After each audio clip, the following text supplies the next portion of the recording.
Hey, what's going on, everybody? Commander Crane here, and we are back with another Pioneer deck tech. And today, we're going to be talking about Dimir Affinity. Yes, Affinity in Pioneer. Not Modern, not Pauper, not Legacy, no, Pioneer. And I'm very, very excited to share this very spicy artifact list with you. As always, at the end of the video, let me know in the comment section below, what do you think about this deck? Is there a specific artifact that I should have put in this deck that I did not?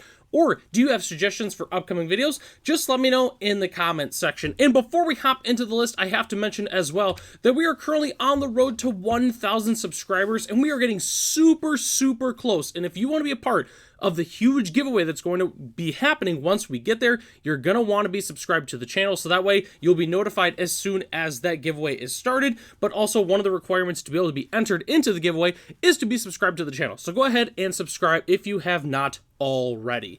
So let's go and hop into this deck here. So, okay, a little bit of, blast from the past here. So I made a video about a month ago talking about 10 decks in Pioneer that are really, really close to being good. Whether or not it's like a reprint away, a card away.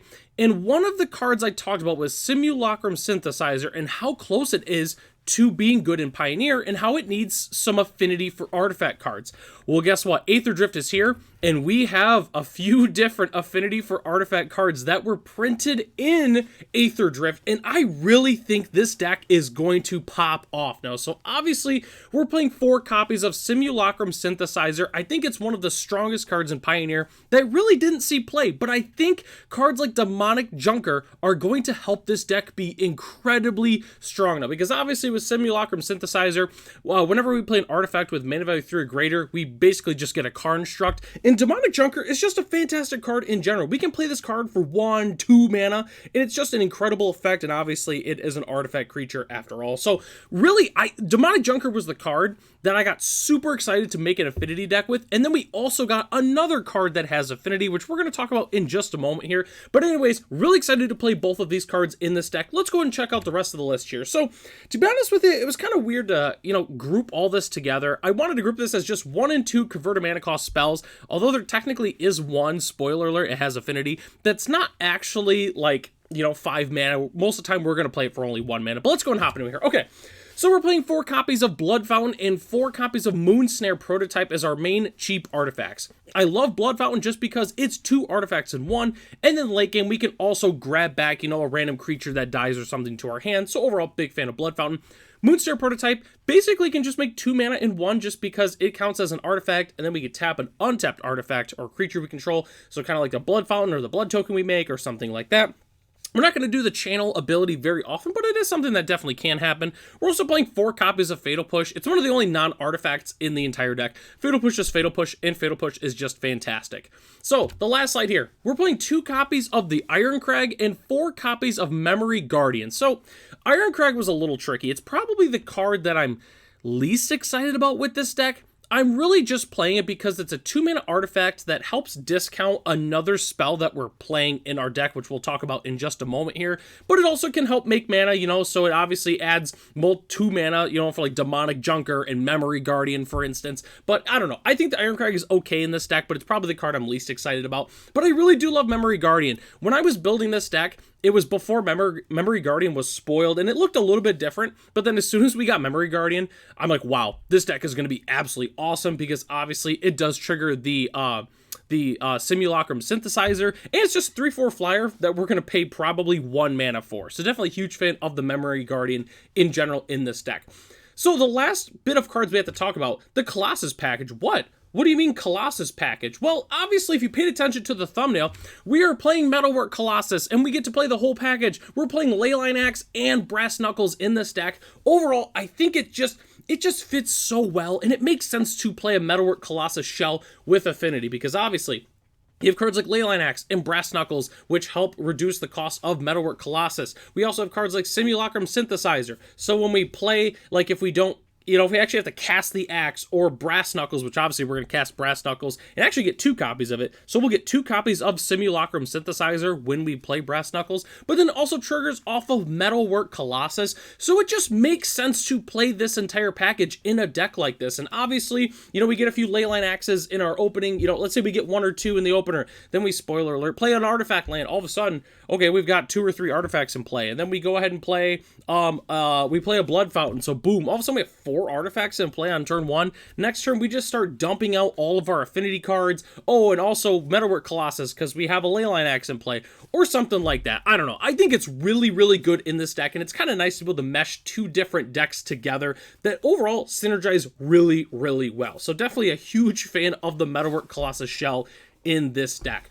So that's the entire main board, except for the lands here, which we're playing 23 lands in this deck, mostly just because we have a lot of expensive cards that we need to cast sometimes, because obviously, sometimes we are going to cast lightning axes or leyline axes, and then sometimes we're going to cast the brass knuckles and that kind of thing. So I wanted to play 23 lands in this deck. So the lands that we're playing 4 copies of Dark Slick Shores, 4 copies of Watery Grave, and 4 copies of Clearwater Pathway as our main dual lands in our deck. But the lands I'm really excited about, we get to play artifact lands. We're playing 4 copies of Darksteel Citadel and 4 copies of Treasure Vault in our deck. I always kind of forget that Treasure Vault is also an artifact land, because I've always known about Darksteel Citadel, but it's sweet to be able to play Treasure Vault as well, which again adds up for the affinity for artifact spells, obviously like Demonic Junker and the Memory Guardian. And then rounding out our lands, we were playing 1 copies of Inventor's Fair, 1 copy of Ottawara Soaring City, and 1 basic swamp. And as our spicy basic land of the day, obviously we had to include the Aether Drift one, which I really do love this swamp. I feel like I've been doing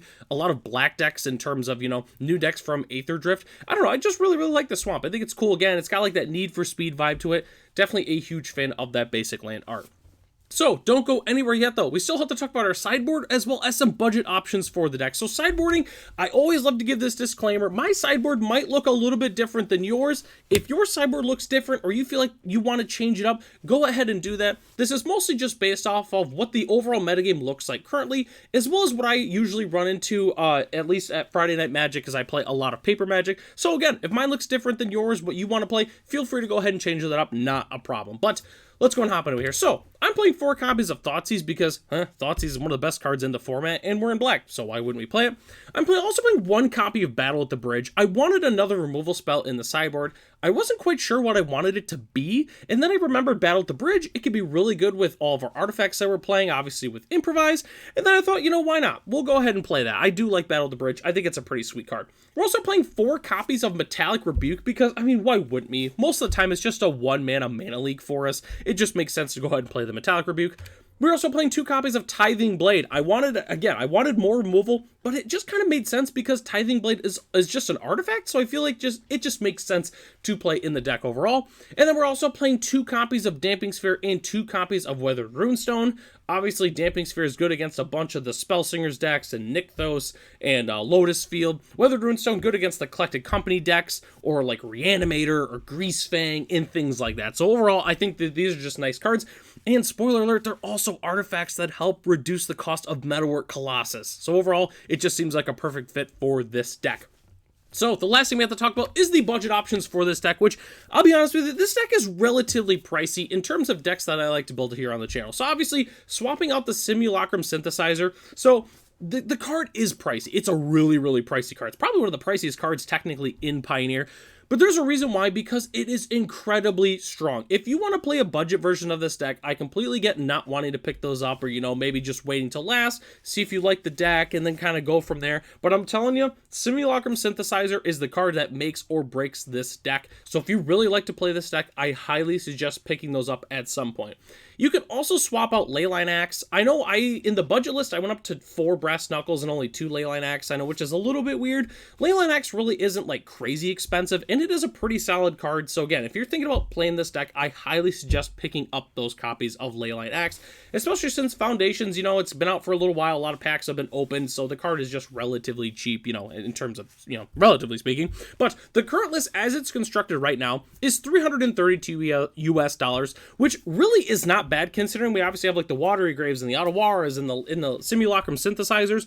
but I was able to get the budget list down to 76 US dollars, and the entire core of the deck is still there. We're still playing the Metalwork Colossus pile. We're still playing the demonic Junker. We're still playing the entire core. We really just cut the Simulacrum Synthesizer, as well as a few different cards in the deck. But overall, this deck was so fun to make. It was one of the first decks I actually brewed when I was building decks for Pioneer, obviously with cards from Aether Drift. But I think that this is the deck I'm probably the most excited about. Not because it's a deck that I necessarily like to play a lot. I just think this deck is so spicy. And again, like I've mentioned multiple times here, I love featuring cards from decks that don't normally see play. I don't like to always show the same, couple cards and then just different flavors of decks. I love showing off new cards in this deck and on this channel here. In this deck, I was able to do that, which is just really, really cool. So overall, I love this deck, and let me know in the comment section below if you have a deck similar to this, or if you do end up building this deck, because this deck is definitely